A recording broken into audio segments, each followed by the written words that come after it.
As usual, what we set out to do was to try to make the best ice screw on the planet.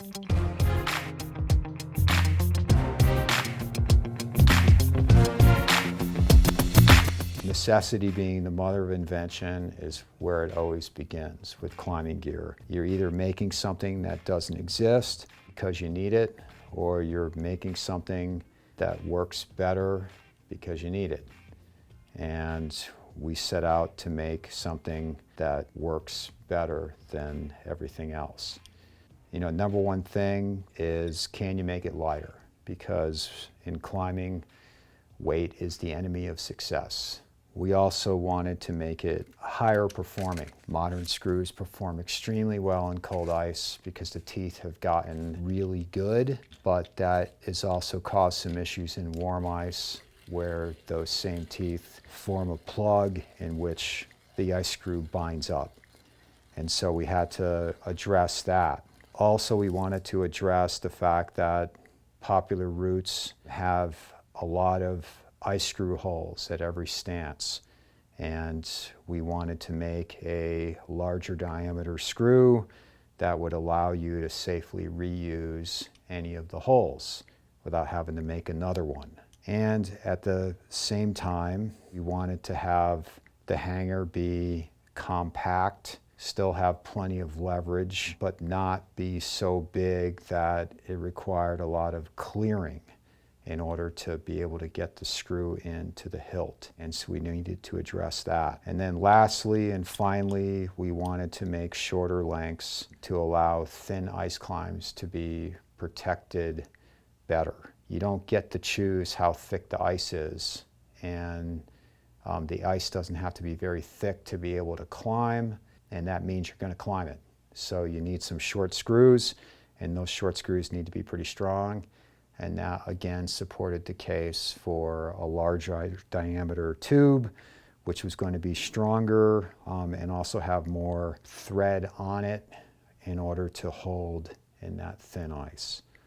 And so that was our list of things that we wanted to accomplish in order to make the world's best ice screw. Some of those things are diametrically opposed, like how do you make something larger yet lighter. That was going to require us to machine the walls as thin as possible and also take as much weight out of the hanger as we can to compensate for potentially a heavier body. But in the end, we got there. You know, our 16 centimeter screw is lighter than any screw of equivalent length. We're also larger in diameter. I feel like we've got, if not equal to the best cutting performance in the teeth and no issues in ice of any temperature.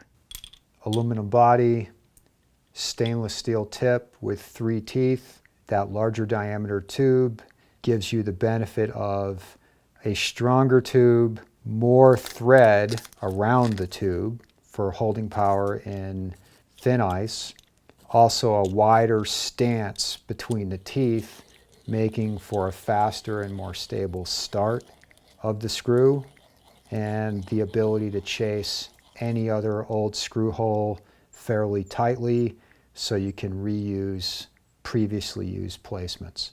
We've also got an aluminum hanger that's hot forged and optimized to be as lightweight as possible. Colored hangers and colored knobs make identifying the size you want way easier. We've also got kind of a cool cap. Glacier travel, or if you're mixed climbing, or if you're just on a more moderate route, you might leave the caps on just because you're not going to place that many screws, or it's a mixed route and you're going to be grinding up against the rock and you don't want to damage your screws. And so then when it comes time to place the screws, you're trying to pull the caps off with your teeth and trying to stuff them in your pocket or down your jacket, and you'll just deal with them later. Inevitably, you know, they get lost or left all over the place. And so I wanted a cap that allowed you a one-handed operation. You could take that off, you could do this. And so this is my little creation, is the cap with the clip-in loop. And in fact, you can even do this if you wanted to have a quick placement, kind of like a Velcro quick draw. If it's going to be a challenging screw placement and you wanted everything to be as fast as possible, you could preload one like this in order to do that. When we came up with this, the first thing I thought of was, should we patent this? And then I said, no, I want everybody to copy it because I don't want to see other caps left all over the place either. And so if we didn't patent it, everybody would copy it, and so then there would be just less trash. So we didn't patent it. So feel free. This one's on me. You know, and this is where it gets complicated, and that is ice screws, we would say 20 years ago, they all had, a lot of them had 4 teeth. You could get some bootleg titanium ones with 3, but Chenard in the 80s, the late 80s, kind of came up with the gold standard in ice screw design with 4 teeth. And the tooth depth was, you know, fairly shallow back then, you know, I don't know, 225 to 250. That was the norm for years. And then in 2007, when I was there, we pushed the depth of the tooth up to about 325 and got improved performance. And then since then, Petzl and Black Diamond have pushed the tooth depth over 400 thousandths of an inch to get even better performance. But an unforeseen issue started occurring in warm ice, and that is the teeth were so good and they were deep, instead of pulverizing the core and having it, you know, exit the screw like normal, the core was staying intact and attached to the ice as you were just cutting around it. And once that core in warm ice, certain circumstances, got, you know, long enough, it blocked any additional debris from being able to exit through the inside of the screw. And that caused the screw to bind up. It had nothing to do with freezing. And so we had to figure out how to not have the core form. And there were 2 choices. You know, one was to go to 3 teeth and to have bigger, less refined cutting and bigger chips get made in the cutting process, which caused the core to break up before it formed. And, you know, Petzl was the first to go down that path, going from 4 teeth to 3 teeth. So credit to them for figuring it out first. The other way I knew how to do it was to shorten the teeth. You know, we could keep 4 teeth, we could go from like 410 thousandths of an inch down to below around 360, and then we knew that the core wouldn't form then either.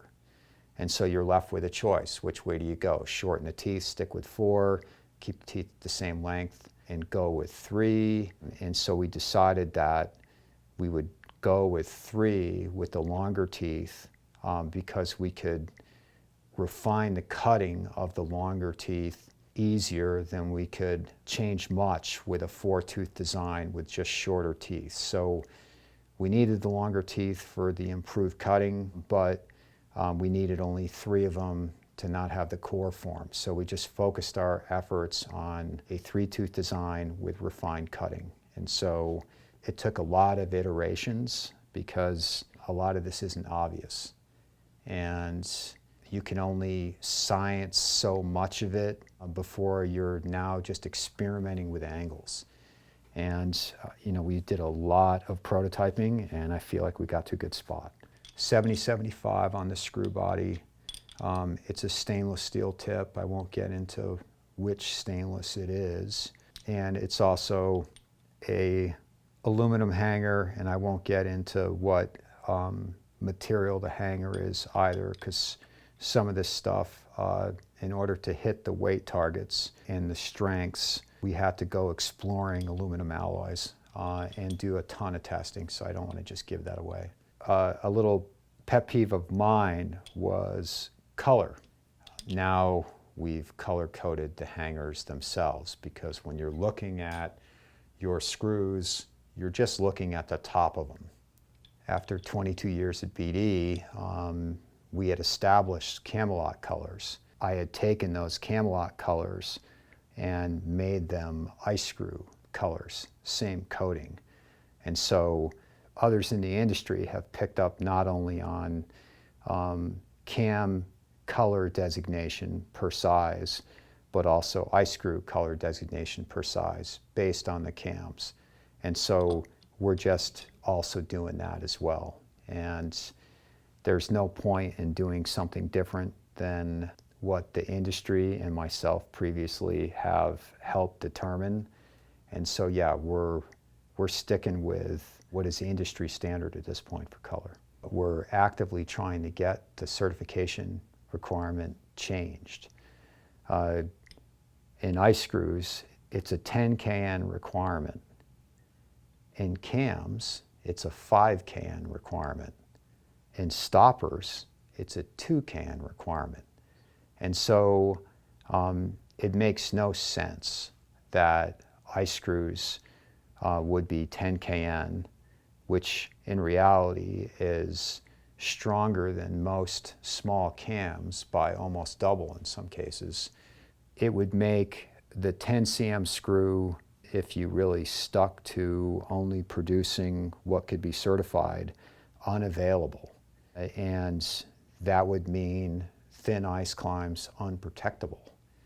And so I can't imagine telling climbers that it's safer to have nothing than it is to have small pro for rock roots, i.e. stoppers and small cams, and not having any short screws for thin ice climbs. So, we make things to serve climbers, and climbers need short screws for climbing thin ice, and certification be damned, we will make short screws. So when the steel ones come out, we will make a 7. It makes no sense to make a 7 in the aluminum because there's so little screw, you don't save weight. It's the whole point to make an aluminum ice screw with steel tip. Once we got down to 7, you would have mostly a steel tip with a tiny bit of aluminum body, which would not really be saving you any weight. And so when we make the 7, it'll be all steel. This is a standard buttress thread. I've done in my past extensive testing on the reverse threads, and I see no benefit in ice. Ice screw testing is done relative to certification. It's done in a cellular concrete called Uton. And a reverse thread in Uton cellular concrete has superior pullout, straight pullout, versus a buttress thread. But in our testing, and this is years of testing, in regular ice, we can't find any difference. And I would say, so that said, if you're climbing some ice route and you run into some Uton cellular concrete, place the reverse threaded screw.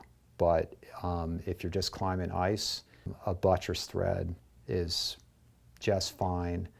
And I feel like the buttress thread allows you to make a better starting screw versus the reversed thread. So here's the Hetzel hole.